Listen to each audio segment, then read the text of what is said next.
name is Deepa, and in this session we are going to discuss about a very important topic, or we can say a very important model itself, that is demographic transition model. तो demographic transition model को आज की class में हम study करने जा रहे हैं. तो let's get begin. But before I start the session, अगर आपने चैनल पे न्यू है तो प्लीज चैनल को सब्सक्राइब और शेयर करना मत भूलना. और ऑल्सो आप ये इंश्योर जरूर करना कि आप डिस्क्रिप्शन में जाके पूरी जितनी भी जो भी लिंक्स आपको वहां पर दिखेंगी उनको जाके आप देख लेना है एक बार. क्लासेस को फॉलो करना, लाइक करना मत भूलना. एंड ऑल्सो प्लेलिस्ट में आपको बहुत सारी लिंक्स अवेलेबल मिल जाएंगी, वहां से भी आप अपनी स्टडी को आगे बढ़ा सकते हैं. एंड ऑल्सो जीएस के पॉइंट ऑफ व्यू से अगर आप ज्योग्राफी को बहुत ही थॉरोली और बहुत ही माइन्यूटली पढ़ना चाहते हैं तो चैनल को फॉलो कर सकते हैं. ज्योग्राफी की टॉपिक्स जो भी एग्जाम पॉइंट ऑफ व्यू से इम्पोर्टेंट है वो मैं आप सभी के लिए कवर करवाती हूँ. So let's get jump into the topic. तो देखते हैं what is demographic transition model. Demographic transition model is basically a population geography, we can say a model. और हमारी पॉपुलेशन ज्योग्राफी में ये एक मॉडल है जो कि नॉर्थस्टन ने दिया था 1929 के टाइम पे. एंड नॉर्थस्टन के साथ किसका कंट्रीब्यूशन था? डब्ल्यू.एस. थॉमसन का भी कंट्रीब्यूशन था. तो F W. Northston and at the same time Thomson. तो 1929 एंड 1945 के टाइम पे इससे रादर और भी ज़्यादा प्रोमिनेंसी के साथ बताया गया था. तो ये दो ज्योग्राफर्स थे जिन्होंने कंट्रीब्यूट किया था डेमोग्राफिक ट्रांजिशन मॉडल को, या डेमोग्राफिक ट्रांजिशन मॉडल में.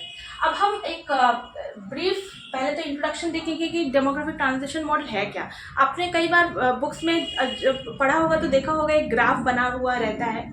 उस ग्राफ को आपको समझने की ज़रूरत नहीं है, उतना ज़्यादा आपको डीप जाने की ज़रूरत नहीं है, बिकॉज जो आपको मेन याद रखना है दैट इज़ दी स्टेजेस से ही एग्जाम में जो क्वेश्चन है वो बन के आते हैं. स्टेजेस को आपको ध्यान से पढ़ना है कि कौन से स्टेज में क्या उसका फीचर है. तो सबसे पहले अगर हम स्टेजेस को थॉरली याद रखने की कोशिश करें या देखें तो there are total how many stages? There are total 5 stages. Okay, there are total 5 stages that are basically important in terms of this model. तो 5 स्टेजेस हैं जो आपको याद रखना है एग्जाम पॉइंट ऑफ व्यू से. कौन कौन सी 5 स्टेज है? स्टेज 1 हाई स्टेशनरी जिसे हम कहते हैं, जो कि एक प्री इंडस्ट्रियल टाइम को दर्शाता है. यानी कि जहां पर हमें जिस स्टेज पे हमें बिल्कुल जो बर्थ रेट है वो भी हाई देखने को मिल रही है एंड डेथ रेट वो भी हाई देखने को मिल रही है. इसका क्या मतलब है कि इसका मतलब है कि इंडस्ट्रियल जो टाइमलाइन है वो अभी तक शुरू नहीं हुई है. प्री इंडस्ट्रियल एरा की बात हो रही है जहां पर बर्थ रेट भी हाई है और डेथ रेट भी हाई है. अफ्रीका की जो कंट्रीज हैं वो इस स्टेज में आ जाएंगी. तो अफ्रीकन जो भी जितने भी कंट्रीज है जो प्रिमिटिव, जिनका अभी भी इंडस्ट्रियलाइजेशन उतना ज़्यादा बहुत ज़्यादा इंटेंसिफाई नहीं हुआ है, या फिर हम देख सकते हैं कि अफ्रीका की जो कंट्रीज हैं जो हो गया आपकी घाना हो गई, या हम कह सकते हैं इजिप्ट, ये जो सारी कंट्रीज हैं बहुत ज़्यादा डेवलप नहीं है. तो अंडर डेवलप्ड कंट्रीज जो है जो प्रिमिटिव स्टेज में है वो हाई स्टेशनरी में आ जाएंगे. उसके बाद आता है अर्ली एक्सपैंडिंग, जिसको हम कहते हैं कि एक्सपैंडिंग होना शुरू हो रहा है, यानी कि इंडस्ट्रियलाइजेशन शुरू हो रही है, अर्बनाइजेशन शुरू हो रही है. तो ये इसे हम किस तरीके से कैरेक्टराइज कर सकते हैं, या हम किस तरीके से इसे बता सकते हैं अर्ली एक्सपैंडिंग में कि जो ग्रोथ है वो ग्रेजुअली डेवलप हो रही है, या फिर ग्रोथ एक धीरे धीरे एक अपलिफ्टमेंट हमें देखने को मिल रही है अर्ली एक्सपैंडिंग में. उसके बाद आता है लेट एक्सपैंडिंग स्टेज में क्या होता है? लेट एक्सपैंडिंग स्टेज में स्पेसिफिकली हमें देखने को मिलता है कि अर्बन स्टेज जिसे हम कहते हैं, यानी कि जो अर्बनाइजेशन का जो प्रोसेस था वो जो धीरे धीरे इससे पहले ग्रो हो रहा था वो अभी बिल्कुल ठीक तरीके से इसका हमें क्या देखने को मिल रहा है कि अब पूरी तरीके से ये अर्बनाइज्ड हो चुकी है थर्ड स्टेज में. ठीक है. फोर्थ स्टेज में क्या हो रहा है कि लो स्टेशनरी. अब हमें धीरे धीरे डिक्लाइन देखने को मिलेगा इन terms of what? In terms of birth rate and death rate.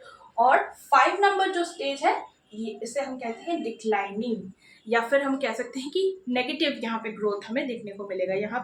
यहाँ पे बेसिकली होता क्या है, death rate and birth rate both are declining, and also birth rate and death rate दोनों ही एक ऐसे स्तर पर चली जाती है, यानी कि हम कह सकते हैं कि बर्थ रेट जो है उससे डेथ रेट और काफ़ी लो हो जाती है. यानी कि low birth rate and at the same time very low death rate. तो ये हमें कहाँ पर देखने को मिलेगी? ये हमें बिल्कुल लास्ट स्टेज में यानी कि डिक्लाइनिंग फेज में देखने को मिलेगी। और इसे हम नेगेटिव ग्रोथ रेट भी कहते हैं कई बार। नेगेटिव ग्रोथ रेट का जो कॉन्सेप्ट है ये हमें लास्ट स्टेज में देखने को मिलता है, डिक्लाइनिंग फेज में। इसी वजह से आप देख सकते हैं कि डिक्लाइनिंग फेज को मैंने यहाँ से मार्क किया है एंड यहाँ पर आपको ऐसे पॉइंट आउट करके बताया है कि इसी को हम नेगेटिव पॉपुलेशन ग्रोथ कहते हैं। ये जो 5 नंबर जो लास्ट स्टेज है, 5th जो स्टेज है, आई होप कि आपको विजिबल हो रहा होगा। इसके बाद जो 5 स्टेजेस की बारे में हमने बात की, उसका क्या रिलेशन है death rate and birth rate के साथ, ये हम देखेंगे। अच्छा, ये तो हमने समझ लिया कि इंडस्ट्रियलाइजेशन या अर्बनाइजेशन या इंडस्ट्री जो इंडस्ट्रियल जो रेवोल्यूशन है उसके साथ क्या संबंध है। इंडस्ट्रियल जो फेनोमेना है जो हमें देखने को मिल रही है इन टर्म्स ऑफ दिस मॉडल, वो हमें किस तरीके से देखने को मिल रही है, वो तो हमने समझ लिया इस 5 स्टेजेस के जरिए। लेकिन अब हमें बर्थ रेट और डेथ रेट को भी याद रखना है। इसी के साथ हम देखेंगे ये वाले पार्ट, सिर्फ ये वाले पार्ट अगर आप देखें यानी कि यहाँ से लेके यहाँ तक, सिर्फ इस पार्ट को आपको एग्जाम पॉइंट ऑफ व्यू से याद रखना है। ये जो स्टेजेस अभी मैं बताने जा रही हूँ, this is particularly for birth and death rate. यहाँ पर लिखा हुआ है सबसे पहला जो स्टेज है हाई बर्थ रेट देखने को मिलता है, eight the same time high death rate, यानी कि हम कह सकते हैं हाई हाई हाई हाई। इसके बाद सेकंड में क्या होता है, हाई बर्थ रेट लेकिन लो डेथ रेट, इसका मतलब हम कह सकते हैं हाई लो। इसके बाद लो एंड लो डेथ रेट यानी कि लो लो। थर्ड में, फोर्थ में क्या हो रहा है, low birth rate and very low death rate. जैसे कि मैंने आपको बताया कि डिक्लाइनिंग या फिर बिल्कुल लास्ट स्टेज में हमें क्या देखने को मिलता है, लो बर्थ रेट तो होगी ही, उसके साथ साथ वेरी लो डेथ रेट आ जाएगी, यानी कि नेगेटिव फेज में चली जाएगी। ये इसका मतलब है low and very low. This is the basic thing that you have to remember. High high, high low, low low, low very लो।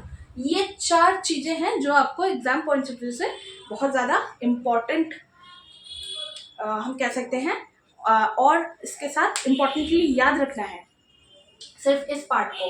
और इसके साथ मैं जो डिक्लाइनिंग फेज है उसके बारे में भी एक बार बता देती हूँ कि नेगेटिव पॉपुलेशन ग्रोथ रेट में कौन कौन सी कंट्रीज आ जाती हैं स्पेसिफिकली। तो यहाँ पर हमें रशिया देखने को मिलेगा, जर्मनी एंड ऑस्ट्रिया, ये कंट्रीज आ जाएंगी, क्योंकि यहाँ पर नेगेटिव पॉपुलेशन ग्रोथ के चलते क्या होता है ना, जो डिक्लाइनिंग फेज है वो देखने को मिल रही है। यानी कि इसका क्या कैरेक्टरिस्टिक्स है, कैरेक्टरिस्टिक्स इन द सेंस इसका नेचर क्या है, डेमोग्राफिक ट्रांजिशन मॉडल में हमें किस तरीके से देखने को मिल रही है, low birth rate and very low death rate, यानी कि डेथ रेट जो है बहुत ज़्यादा कम हो जाती है। इसकी वजह से हमें यहाँ पर जो कंट्रीज हैं यहाँ पर काफ़ी ज़्यादा नेगेटिव पॉपुलेशन की ग्रोथ रेट देखने को मिलती है। और एक और जो बात रह गई, दैट इज 4th स्टेज में, यहाँ पर मैंने मार्क किया है, आप देख सकते हैं कि zero population growth. Zero population growth अक्सर पूछा जाता है कि नॉर्वे, स्वीडन, डेनमार्क जैसी जो कंट्रीज हैं वहाँ पे हमें लो स्टेशनरी स्टेज यानी कि 4th स्टेज देखने को मिलता है। एंड जीरो पॉपुलेशन ग्रोथ का क्या मतलब है, यहाँ पर हमें specifically zero population growth rate में हमें पॉपुलेशन का जो ग्रोथ है वो बिल्कुल जीरो में चला जाता है। जीरो पॉपुलेशन ग्रोथ रेट, कुछ बदलता नहीं है, काफ़ी ज़्यादा इसमें चेंज नहीं देखने को मिलती काफ़ी हद तक। तो यहाँ पे जीरो पॉपुलेशन ग्रोथ रेट रहती है। And negative population growth rate में एक और बात याद रखना है, दैट इज यहाँ पर जो एजेड पॉपुलेशन है वो काफ़ी ज़्यादा हाई होती है, एजेड पॉपुलेशन काफ़ी ज़्यादा बढ़ जाती है। तो नेगेटिव पॉपुलेशन ग्रोथ रेट में भी जो कंट्रीज इन्वॉल्व हैं यहाँ पर हमें जो स्पेसिफिकली एजेड पॉपुलेशन है वो ज़्यादा देखने को मिलती है।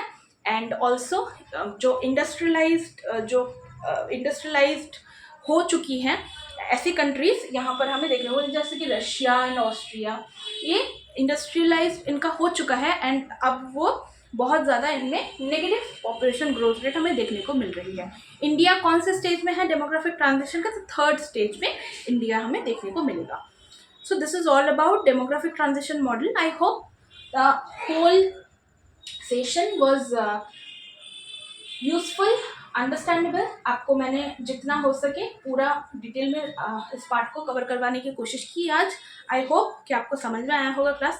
अगर ऐसा है तो आप चैनल को ज़रूर चैनल को ज़रूर सब्सक्राइब करना, फॉलो करते रहना लेक्चर्स को, and also do like and don't forget to share with your family and friends. और इसी के साथ एग्ज़ाम जो भी बच्चे दे रहे हैं अभी, एग्ज़ाम की प्रिपरेशन जो भी कर रहे हैं, तो वो रेगुलरली चैनल को फॉलो कर सकते हैं। एंड ऑल्सो आपको ज़रूर से इससे बेनिफिट होगी, ये मेरा वादा है आप सभी से। तो इसी के साथ आज का सेशन हम यहीं पर एंड करेंगे। और मुझे आप सजेशन बताना कि क्या मुझे कवर करवाना चाहिए आप सभी के लिए, कौन कौन से ऐसे टॉपिक्स हैं जहाँ पर आपको डिफ़िकल्टी देखने को मिल रही है, डिफ़िकल्टी हो रही है, या फिर आपको लग रहा है कि ये वाला पार्ट अगर एक बार मैं कवर करवा देती आपको तो आपको इससे हेल्प होगी। तो वो आप मुझे ज़रूर कमेंट में बताना, कमेंट करना मत भूलना, है ना। So this is all about today's class. We will be meeting in the next session with a new topic, hopefully. So that is all about it. See you soon. Thank you so much. Take care.